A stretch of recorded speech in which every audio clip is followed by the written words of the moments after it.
Since, therefore, according to the aforesaid methods, separate substances cannot be known by us in that life, it remains to be inquired whether in some way in this life we can understand the separate substances themselves. Now that this is possible, Themistius endeavors to show by a passage from the Minor. For separate substances are more intelligible than material. For these are intelligible inasmuch as they are facts understood in an act by the acting intellect.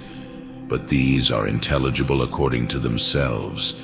If then our understanding comprehends these material things, it is much more born to understand those separate substances. This reason, however, must be judged in different ways, according to different opinions about the possible understanding. For if the possible intellect is not a virtue dependent on matter, and if it is again according to being separated from the body, as Averroes puts it, it follows that it has no necessary order to material things. Hence, things which are more intelligible in themselves will be more intelligible to themselves. But then it seems to follow that when we understand ourselves from the beginning by the possible intellect, that we understand from the beginning separate substances, which is evidently false.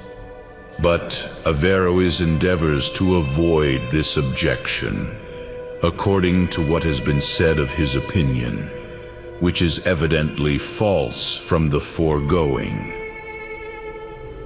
But if the possible intellect is not separated from the body according to its being, from this very fact that it is united to such a body according to its being, it has a certain necessary order to material things, so that it cannot come to the knowledge of others except through them. Hence it does not follow that if separated substances are more intelligible in themselves, that on this account they are more intelligible to our understanding.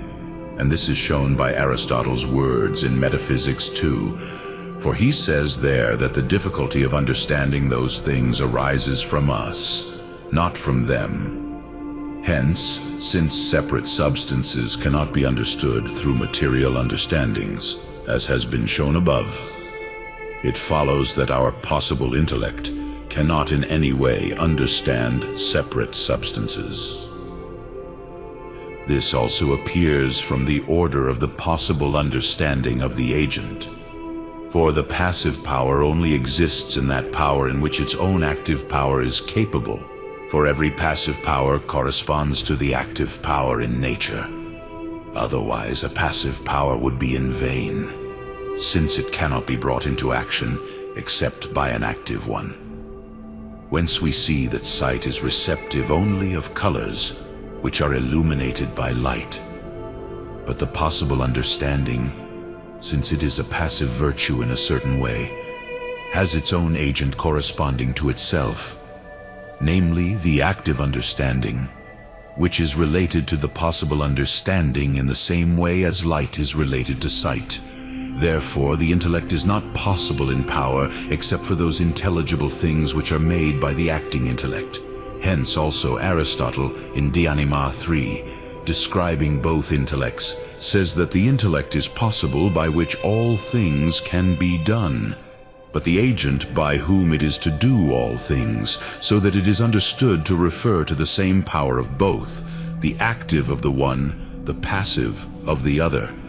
Since then, separate substances are not made actually understood by the acting intellect, but only material, the possible intellect extends to these alone. Therefore, we cannot understand separate substances by means of it. For this reason, Aristotle also used an appropriate example. For the eye of a bat can never see the light of the sun.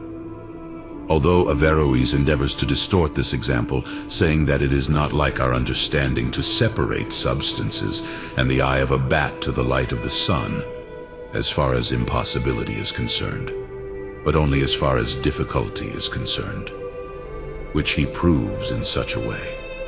For if those things which are understood in themselves, that is, separate substances, were impossible for us to understand, they would be in vain, as if there were something visible which could not be seen with any sight. It is evident how frivolous this reasoning is, for although those substances would never be understood by us, yet they are understood by themselves. Hence they would not be intelligible in vain, just as the sun is not visible in vain, to follow Aristotle's example, because a bat cannot see itself, since man and other animals can see him. Thus, therefore, the possible intellect, if it is posited as being united to the body, cannot understand separate substances. It is interesting, however, how he feels about his substance. For if it is assumed that a certain material virtue is generable and corruptible, as some have maintained, it follows that it is determined by its substance in order to understand material things. Hence it is necessary that he cannot in any way understand separate substances, for it will be impossible for him to be separate. Now if the possible intellect, although it is united to the body, is nevertheless incorruptible, and not dependent on matter according to its being, as we have shown above, it follows that the obligation to understand material things occurs to him from the union with the body. Hence, when the soul has been separated from such a body, the possible intellect will be able to understand those things which are intelligible in themselves. And this is the opinion of our faith concerning the understanding of substances separated from us after death, and not in this life.